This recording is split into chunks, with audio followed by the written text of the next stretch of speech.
dias. Sê fiel até a morte e dar-te-ei a coroa da vida. Amém? Fecha os teus olhos em nome de Jesus. Meu Deus, nós te adoramos nesta noite. Engrandecemos o teu nome, ó Pai, e declaramos que tu és Deus, aquele que tem o domínio, o poder e é detentor de toda a glória. Tu és quem comanda todas as coisas, tu és onisciente, onipotente, onipresente. És tu que tem, meu Deus, o domínio sobre tudo que nós podemos ver e aquilo que não podemos ver também. Tu és Senhor, ó Pai, da vida, da morte, de tudo que existe, tu és Senhor. E nesta noite, ó Pai, estamos aqui para te cultuar, para te adorar, e clamamos, Espírito Santo, venha falar conosco nestes momentos, nos dar a direção, o entendimento, a compreensão, ó Pai, acima da capacidade intelectual, mas que venhamos pelo Teu Espírito discernir e ouvir a Sua voz. Pai querido, a Tua palavra é bem clara em dizer: eis que estou à porta e bato. Meu Deus, se nós fizermos atenção àquilo que o Senhor quer dizer a nós, nós estaremos recebendo o que o Senhor tem. Então derrama sobre nós, prepara-nos, ó Deus, para ouvir e receber a Sua palavra. Traga ao Espírito Santo a palavra sobre as nossas vidas. Nós clamamos, ó Deus, pedimos, fala-nos nesta noite, em o nome de Jesus, amém. Amém, irmãos? Podeis assentar em nome de Jesus. Ainda em Apocalipse, irmãos, mantenha aberto aí. Nós estamos falando quando Jesus Cristo se manifesta para João, o apóstolo João, na ilha de Patmos. Então ele pede para que João tome nota de algumas cartas que deveriam ser endereçadas às 7 igrejas da Ásia. E essas cartas deveriam chegar aos pastores, ou aqui descritos como anjos da igreja, homens aos quais estavam adiante de algum trabalho em algum local na Ásia. 7 igrejas distintas, como se alguém estivesse... porque João estava exilado em uma ilha, na ilha de Patmos, e Deus ali trouxe a ele revelações dos tempos do fim e também de momentos que a igreja vivia naquele momento. E era como se alguém estivesse preso em algum lugar aqui, ou sei lá em Manaus, na Amazônia, em algum lugar preso, e o Espírito de Deus viesse para a pessoa e diz: olha, escreve uma carta lá para o pastor Paulo, para o pastor Wilson Tinonim, para o fulano de tal, para o ciclano, endereça essas cartas. É bem verdade que essas cartas também fazem menção à igreja de hoje. Ela trabalha de uma forma dupla, para a igreja do momento a qual eles viviam, no século lá, 15º ano de 150 após Cristo, na verdade, e também nos serve hoje. Mas exatamente essa carta escrita, a carta para a igreja de Esmirna, é que nós vamos ver a característica dela, porque é a característica da igreja fiel, é a característica de uma igreja que estava pronta e no momento que viesse a provação, a tentação, ela estava disposta a morrer por Jesus Cristo, amém? Pergunta se o irmão está disposto a morrer por ele. Irmãos, a igreja, ela precisa ter características, lógico, como a igreja de Filadélfia, que era uma igreja até que dá o nome até para filantropia, Filadélfia, filantropia, o amor filéu, né, o amor de entrega, de altruísmo, ok? Mas a igreja de Esmirna é uma igreja que estava pronta até morrer, uma igreja que estava pronta a se entregar, uma igreja que não negociava, era a igreja tida como a igreja fiel, a igreja que não se vendia, a igreja que não negociava, a igreja que não aceitava imposições ou do governo, ou da cultura, ou do momento, ou da circunstância. E nós temos que tomar muito cuidado com isso, porque a vida cristã, ela não é diferente hoje. Nós sofremos pressões por todos os lados. A igreja hoje, ela pode ser ou a igreja de Sardes, ou a igreja de Tiatira, ou a igreja de Esmirna, ou a igreja de Filadélfia, depende muito de quais são as suas atitudes. Nós só temos que tomar muito cuidado para que não sejamos a igreja de Laodiceia, que era uma igreja totalmente corrompida. Então nós olhamos que essa igreja, Deus vem e traz a palavra para eles dizendo: olha, vocês vão padecer. Olha que carta boa de receber, né, do profeta, ou na verdade do apóstolo, e receber aquela carta dizendo o seguinte. Vamos ler aqui Apocalipse 2, no versículo de número 8. E a carta começa: ao anjo da igreja de Esmirna escreve, isto diz o primeiro e o último, o que foi morto e reviveu, ou seja, Jesus Cristo, né, o primeiro e o último, Deus Todo-Poderoso. Conheço as tuas, o que, irmãos? Tribulações. Ou seja, era a igreja que estava passando por lutas, era a igreja que estava passando por coisas terríveis. Isso aí você pode trazer ou para a igreja local ou para você próprio, porque nós somos pessoas que passamos por provas e tribulações. Então Deus conhece o que você passa. Ele diz: e a tua o que, irmãos? Pobreza. Todavia ele abre parênteses e diz assim: mas tu és rico. Guarde bem isso aí. E a blasfêmia dos que se dizem judeus e não são, mas são sinagogas de Satanás, ou os falsos cristãos, dizendo que eram de Deus, mas na verdade eles são própria habitação do diabo. Então veja bem o contexto que essa igreja vivia. Ela vivia uma igreja atribulada. Diz a história que eles não eram, entre aspas, pobres financeiramente, porque o imperador da época romana, ele confiscou todos os bens, ele tirou tudo que eles tinham. Domiciano era o imperador de Roma, que tinha feito com que todos os bens, todas as posses fossem tiradas deste povo. Então eles eram pobres financeiramente, mas na verdade ele faz questão de abrir parênteses e dizer: mas tu és rico. Mas vamos ver o contraste aqui em Apocalipse capítulo 3, no versículo de número 14, já a igreja de Laodiceia, é só para que você veja o contraste. Ao anjo da igreja de Laodiceia escreve: isto diz o Amém, e a testemunha fiel e verdadeira, o princípio da criação de Deus. Conheço as tuas obras, que nem és frio e nem quente. Quem dera fostes frio ou quente, assim porque és morno, então e não és nem quente nem frio, vomitar-te-ei da minha boca. Dizes, o que eles dizem aí? Rico sou, e estou enriquecido, e nada tenho falta, mas não sabes que és um coitado, miserável, pobre e cego e nu. Aqueles que achavam que eram pobres, Deus falou: tu és rico. E aqueles que se achavam ricos, Deus diz: você é pobre, cego, miserável e nu. Porque eles poderiam não ter todos os confortos e todo o dinheiro que a igreja de Laodiceia tinha, mas eles eram ricos da presença de Deus e do poder de Deus e da unção de Deus e da manifestação do seu poder. Então, de maneira que eles não eram nada pobres, eles eram ricos. Então nós vamos vendo aqui que a igreja fiel, ela pode passar por privações, ela pode ter problemas sim, porque vai haver perseguições, porque a igreja fiel, ou a igreja descrita aqui como a igreja de Esmirna, é uma igreja que não aceita imposições do homem. Porque essa igreja, dentro da história, ela recebe uma colocação ou uma conotação aqui de perseguição. Segundo o historiador Eusébio, que é um historiador da época, ele declara e diz algo muito interessante, que havia na época Domiciano, que era o imperador da época, ele exigia adoração que era dedicada a Tibério, um outro dos imperadores, que eles deveriam adorá-lo como Senhor. Só que a igreja de Esmirna diz assim: adorar outro, de jeito nenhum. Prestar culto a ele, de jeito nenhum. Isso vocês não vão fazer, nem que me matem. Isso eu não vou fazer, nem que você me pendure na forca. Isso eu não vou fazer, nem que você tire os meus bens. Jamais eu farei de você. Então, se nós olharmos pelo ponto de vista humano, eles não estavam correndo apenas um risco de ser excluídos sociais. Porque é muito diferente quando nós, por exemplo, rejeitamos algumas práticas sociais, quando as pessoas dizem: olha, mas você não bebe socialmente? Não bebo. Você é um mané mesmo, te exclui. Mas você não faz isso, aquele negócio? Não faço, não curto isso. Para os jovens é a mesma coisa: mas você não fica, você não transa? Não, eu estou esperando, eu quero ter um compromisso para me casar. Mas você é um mané, rapaz, que você está perdendo tempo, e assim vai. Então isso é uma exclusão social. Até aí, tudo bem, dá para a gente trabalhar, ir levando e ficar perto daqueles que têm o mesmo conceito. Agora, o problema é quando as pessoas dizem assim: olha, você não vai adorar esse nosso imperador? Você não vai se prostrar a ele e prestar culto a Tibério? Não, não vou, porque eu só me curvo diante do único e soberano Deus. Essa língua só adora a Deus, este corpo só se prostra a Deus. Fala: então morte a você. Aí a Bíblia está dizendo que eles serão presos.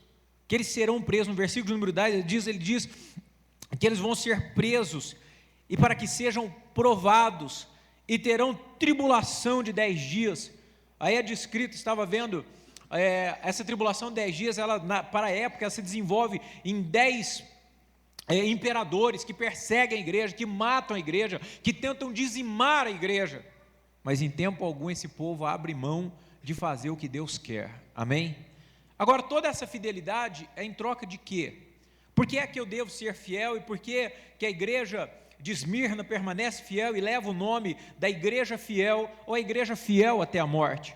Ela é fiel até a morte porque existe uma palavra a qual nós sabemos muito bem, a qual nós buscamos, e é o prêmio de tudo isso, que no versículo 10 ele diz: sê fiel até a morte e dar-te-ei a coroa da vida. Quem quer ter a coroa da vida, diga amém. Só que para isso, irmãos, vai ter algumas exigências. Para isso, vai exigir das nossas vidas algumas escolhas. Isso vai exigir de nós, sabe, uma visão e uma posição de conquista, de fidelidade, de empenho, de caminhada, de força, de nos mantermos firmes em um propósito, que é servir a Deus e jamais, em tempo algum, de maneira alguma, abrir mão da fidelidade. Se é para adorar a Deus e fazer o que agrada, então eu farei, ainda que as pressões, e ainda que os inimigos venham e possam me lançar na prisão, ou possam me matar, ou possam marginalizar, me colocar à margem, ou colocar eu fora do grupo, eu ficarei, mas não perderei a coroa da vida, a qual Deus tem para mim. Olha que coisa fantástica, incrível, porque ver é muito fácil, ouvir é muito fácil, né? Ter pena é muito fácil. Agora, a pergunta é se nós estivéssemos no lugar dessas pessoas que estão sendo perseguidas o país islâmico, por ISIS, aquele grupo maluco e doido que mata mesmo e não quer saber. E esse ataque que houve lá no colégio, na escola, que eles separaram 147 ou quase 150 cristãos, colocaram para a direita ou para a esquerda, os que eram muçulmanos, e eles liberaram e mataram todos eles. Irmão, será que em um momento desse nós estaríamos também dizendo: não, eu também adoro Yalá e Maomé e coisa e tal, rala, e vai, deixa eu sair porque eu não quero levar chumbo? Quem é que nós seríamos quando as coisas da tribulação, quando as coisas do mundo vierem contra nós e tentarem fazer com que nós não sejamos fiéis? Quem nós seremos, quem nós seríamos se isso ocorresse? A tribulação também não pode ser apenas imputada como algo nesse sentido, mas ela pode ser imputada em nós quando nós devemos renunciar coisas que são diabólicas, práticas as quais agridem a Deus, práticas as quais Deus se entristece. E é naquele momento que eu devo dizer: não, espera um pouco, quem eu sou? Eu quero ser fiel até a morte, e eu serei fiel ainda que me tomem tudo, e ainda que eu perca amizade, ainda que eu perca isso, que eu perca aquilo, que eu perca promoção. Que negócio é esse de ir tomar cachaça com o patrão para pegar moral e ganhar emprego, filho? Que isso? Que negócio é esse de fazer gracinha com o patrão, menina, para ter moral lá e pegar? Que é isso? Quem tem que te dar algo é pela tua fidelidade, Deus trará na sua mão e te honrará, amém? Ainda que haja por um momento que você fique excluído, que você fique à margem, Deus te honrará com a coroa da vida, com a presença dEle, com o poder dEle, com a unção dEle. Então nós vemos a igreja de Esmirna como uma igreja extraordinariamente fiel, e isso aí também é descrito pelo seu pastor, que era, pelo historiador também, o pastor chamava Policarpo, que quer dizer muito forte e muito frutífero. Diz que o imperador o pega para queimá-lo diante do Coliseu, porque o Coliseu era o parque de diversões de Roma, era ali onde os cristãos eram atacados por leões, eram cortados pelos gladiadores, eram queimados vivos, era o maior espetáculo que os imperadores deram. Foram os cristãos que na verdade regaram a semente do evangelho com o seu sangue. Eu tenho um livro que está na locadora já, Os Mártires do Cristianismo, que mães viam e que precisavam para que eles tomavam os filhos e diziam para eles assim: renuncie o seu Cristo e o seu filho viverá. E eles estavam vendo alguns leões comendo as crianças, dilacerando as crianças, e as mães, se elas dissessem: eu renuncio a Cristo, e eu não quero Jesus, eu não reconheço Ele como meu único Salvador, como meu único Deus, eu renuncio, eu adoro quem vocês quiserem, eu adoro os deuses de Roma, eu adoro tudo que você quiser. Então eles faziam com que a pessoa blasfemasse de Jesus, e eles então entregavam o filho e libertavam a pessoa. Mas as mães diziam aos filhos: filho, calma, por um pouco sofrerás, mas já estarás na presença de Deus.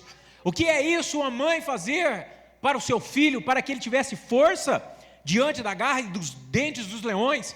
E depois, como se não bastasse, as próprias mães eram mortas, mais dezenas e milhares. Em uma só tumba em Roma foram achados 197 mil corpos.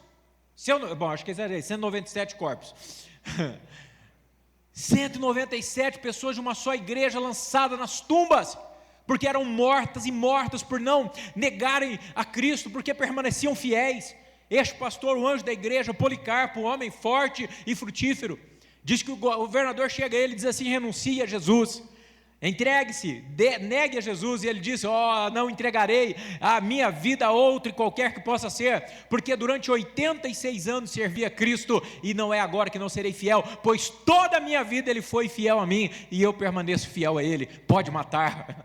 Isso é fantástico, porque para que nós tenhamos a coroa da vida, é necessário que nós tenhamos a fidelidade até a morte. Fala para o seu irmão: seja fiel até a morte. Então algumas pessoas perguntam: então como faz para ser salvo? Como é que é esse negócio? Como eu posso ir ao céu e habitar ao céu, estar com Deus? A vida cristã, ela é uma vida de luta, ela é uma vida de provas, ela é uma vida de tribulação. Jesus declarou que no mundo tereis aflições, mas tem de bom ânimo. Sabe, estava vendo, eu não me apego muito a esporte, coisa e tal, gosto de algumas coisas assim, mas sazonalmente. Mas ontem à noite nós chegamos da igreja e estávamos vendo o pessoal fazer o treino da MotoGP. Quem viu aquelas coisas maravilhosas lá? Coisa fantástica, aquelas motinhas, aquelas bicicletinhas. E os caras lá, detonando, fazia muito tempo que eu não via. Eu sou do tempo de Randy Mamola ainda, que lembra desse cara, era bom para valer, então, já deve estar com uns 180 anos. Mas enfim, vendo a qualidade das motos e a qualidade dos atletas. E aí, de repente, muito carinha lá, Marques, o cara muda na Honda e para no pit stop lá, e eles vão dar partida no cavalete, não pega na primeira, não pega na segunda, e parece na terceira, ela pega, o cara sai detonando para a qualificação. E aí quando ele está no meio do percurso, a moto bichou. Então o comentarista: rapaz, mas o Marques, ele deveria ter pensado nisso lá no box. Já não pegou a primeira, já não pegou a segunda, a moto estava ruim, ele deveria ter pensado isso. Começou a meter a boca nele. E a Sandra disse: rapaz, comentarista aí, depois esse piloto vai ver, é ruim, ele está falando isso aí, coisa e tal, e não sei o quê. Mas daqui a pouco acontece uma coisa inusitada. O camarada encosta a moto em uma mureta, e ele, com todo aquele parafernália que ele tem, porque o macacão dessas corridas são de Kevlar, e ferro e aço, e tudo, é uma loucura. O cara pula aquela mureta, e com toda a dificuldade, parecendo um Robocop, e ele começa a correr para ir aos boxes. E aí o comentarista diz: mas ele vai fazer isso agora, isso é tarde. E o rapaz sai correndo, e os caras vêm pela televisão, e ele já prepara uma moto com partida, ele monta na moto, e o comentarista: não vai dar tempo, que ele vai fazer com 1 minuto, ou com o tempo que lhe resta. Pois esse cara arrebentou tudo, e pegou a pole position, tudo. O cara estourou e fez o melhor tempo, e destruiu tudo. E eu fico vendo a vida de cristãos que às vezes perdem a bênção, e perdem a direção, e perdem a coroa da vida, a coroa da justiça, a coroa de glória, a coroa de alegria, porque são verdadeiras pessoas tão pacatas e fracas, que não têm fidelidade, não permanecem, não lutam, não prevalecem. Então a gente fica olhando que, sabe, existem certas pessoas até na terra que podem servir de exemplo para nós. O cara tirou pole position, e hoje me arrumando para vir para a igreja, tomava um banho, assistia um pouco, escovava o dente, assistia um pouco, punha a calça, assistia um pouco, para ver a última. O cara fechou com 4 segundos na frente de todo mundo, chegou na frente, lá estava até tomando já um refrigerante, e o povo ainda estava chegando. Sabe por quê? Firmeza. Ser fiel até a morte é isso, é lutar, é brigar, é ir contra tudo o que as pessoas desejam, é ir firme na direção de Deus. Deus está propondo para nós coroa da vida. Deus está dizendo para que nós façamos uma corrida para Ele. Deus está dizendo: você vai ter tribulação e aflição, mas vai haver recompensa para você. Quando você for fiel, eu lhe darei a coroa da vida. É algo tremendo. Olha o que Paulo fala em Atos 14, 22. Você vai ver que para a salvação, existem mesmo muitas pessoas achando que a salvação é uma água com açúcar. E salvação não é uma água com açúcar. Salvação, meu irmão, é um caldo grosso. É um caldo grosso que poucos, na verdade, têm a força e a vontade e a disposição para tomar. Atos 14, no versículo de número 22... Paulo diz: e confirmando os ânimos dos discípulos, exortando-os que permanecessem o quê? Firmes na fé, dizendo que por muitas tribulações nos é necessário para entrar aonde? No reino de Deus. Ah, mas esse negócio de vida cristã aí não está certo, eu estou tendo umas lutas. Ah, pastor, depois que eu vim para a igreja, parece que eu estou cutucando a onça com vara curta. Parece que eu comecei a vir na igreja, pastor, e a coisa está meio esquisita. Quer entrar no reino dos céus? Seja fiel e entenda que para entrar nos céus e ganhar a coroa da vida, vai passar por algumas tribulações. Ah, então não quero ir para o céu. Beleza, meu filho. O inferno é uma porta tão grandona, entra de quilo de carreta, mas no céu a porta é estreita, é apertada. Muitas pessoas desejam entrar por ele, mas poucas vão passar por ele, porque é necessário fidelidade, é necessário entrega, é necessário batalha, é necessário empenho, é necessário esforço, é necessário fazer isso. E nós não estamos aqui na igreja apenas para bater papo, para socializar, para tirar fotinho, para bater papo, para ter amizade, não. Isso também faça à vontade, mas estamos aqui para um bem comum e para uma ideia, é ir para os céus, para que Deus nos coroe, embora nós não mereçamos nada, mas Ele nos dará a coroa da vida. Então é isso que nós temos que buscar. Então o que eu estou fazendo na igreja? Pergunta, o que você está fazendo na igreja? Tem gente, brincadeira, rapaz, na igreja, que não está entendendo qual é a visão, qual é o entendimento. Estava conversando com uma pessoa esses dias, diz: olha, porque eu queria ir fazer um babado lá na igreja e tarará, e não quer levar não sei quem para ir lá. Eu falei: claro, é uma pessoa de bem, coisa e tal, vamos ver e fazer coisa e tal, mas quanto que é? Ele falou: tantos mil. Eu falei: você é doido, rapaz? Levar isso para a igreja? Você está doido, esquece, cara, nunca vai no Geração Vida. Você é doido, um valor desse aí, se ele baixar umas 200 vezes, ele vai. Daí ele fala: então nós podemos fazer diferentes. E o que é? Nós podemos fazer um negócio para casais. Eu disse: pois bem, é bom fazer algo para os casais. Então, mas tem oferta? Não, isso é de graça. Eu disse: mas então falou com a pessoa certa? Pois se é de graça, fechamos o negócio agora, mas como todo bom desconfiado que eu sou, e aprendi ao longo do tempo com meu Deus ser desconfiado de tudo e de todos e de tudíssimo, então é mesmo, de graça, é de graça, nada de oferta, nada de ofertas, então tá bem, mas nada, não se paga nada. Diz a igreja: pastor, você não vai pagar nada. Eu disse: rapaz, mas aquilo não estava dando muita liga. Eu disse: então tá bem, mas vamos marcar então. Mas como é? Marca, mande para mim ver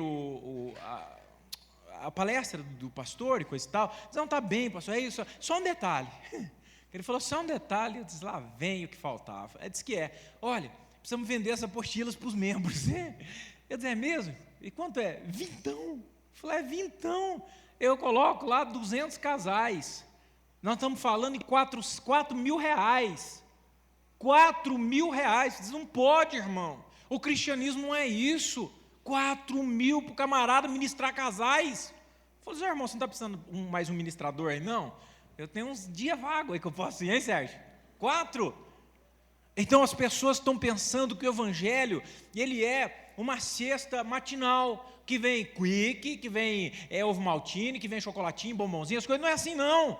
Deus nos dará grandes e fantásticas coisas, mas inicialmente Deus quer provar o nosso caráter, e a maior recompensa do cristianismo se chama vida eterna. Amém? A maior busca nossa, a maior busca da igreja, a maior, sabe, é óbvio que em primeiro lugar buscar é adorar a Deus, mas o nosso maior esforço é buscar a coroa da vida. O nosso maior esforço é quando chegar diante de Deus e pegar o livro da vida e chamar o teu nominho, estar lá. Amém, irmãos? Essa é a nossa maior, batalha. Isso é o que nós devemos fazer. Nós temos que tomar cuidado com isso, porque as pessoas acham que servir a Deus hoje é uma coisa muito fácil. Muito fácil. 2 Timóteo 4, no versículo de número 8. 2 Timóteo 4, no verso 8.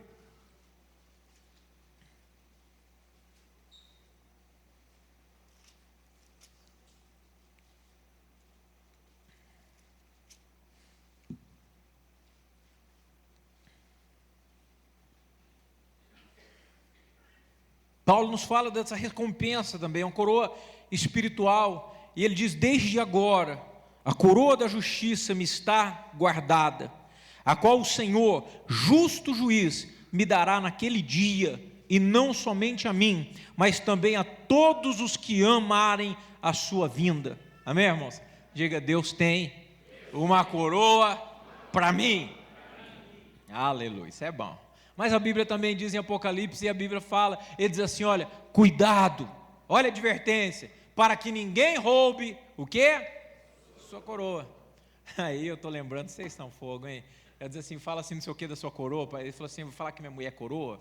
Eu não lembro como é que foi a história, mas é brincadeira, esses irmãos é fogo, viu? Cuidado, como é que foi a história, quem lembra? Eu não lembro quem que era, minha esposa é a minha coroa. Pode ser que eu estava falando, né, que o marido era a coroa, que Deus deu, que o filho, daí eu falo para o teu irmão que ela é coroa. Eu falei: eu não, pastor, ele vai brigar comigo que eu sou coroa, mas não era essa a ideia, mas tudo bem, vocês são demais, meus. Então, irmãos, nós vamos vendo que Deus tem para nós uma coroa, e essa coroa também é retratada em 1 Coríntios 9, no versículo de número 25, 1 Coríntios 9, no versículo de número 25, o apóstolo Paulo faz uma alusão de vencedores que ganham a coroa através de uma corrida, ou através dos louros, que as Olimpíadas inicialmente davam. 1 Coríntios 9, no versículo de número 25, vamos ver o verso 24, diz assim: olha, não sabeis vós, que os que correm no estádio, todos na verdade correm, mas um só leva o prêmio. Paulo está dizendo assim: olha, é o caso de ontem, ou de hoje, todo mundo correu, não sei quantas motos lá, 30 motos, mas um só levou o primeiro lugar. Todos correm, mas um leva o prêmio. Aí ele diz: correi de tal maneira que o alcanceis. Ou ele diz: tem uma vida cristã, uma prática cristã, uma vida, totalmente pautada na vontade de Deus, e tem uma vida realmente vívida, para que você possa alcançar, ativa. Faça o teu cristianismo ser verdadeiro, ser uma pessoa ambiciosa para conquistar. Verso 25: todo aquele que luta, em tudo se domina. Eles, aí ele está dizendo dos atletas, os atletas, para alcançar uma coroa que se estraga, é corruptível, passa, é algo passageiro, eles estão buscando isso.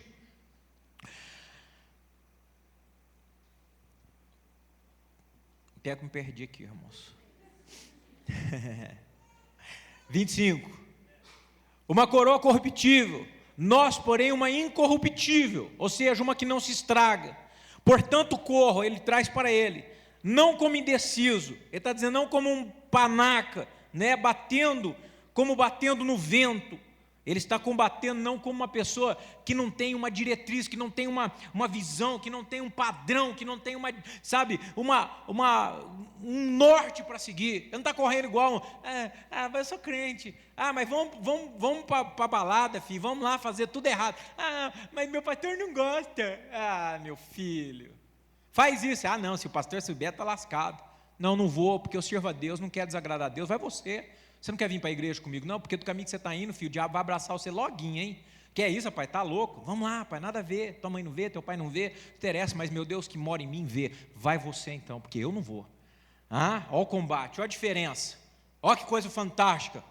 Combater o bom combate, lutar legitimamente, ser esforçado, ser uma pessoa fantasticamente, um combatente do mal. Portanto, corro, não como indeciso, combato, não como batendo no ar, antes subjugo o meu corpo e o reduzo à servidão, para que, pregando aos outros, eu mesmo não venha de alguma maneira ficar reprovado.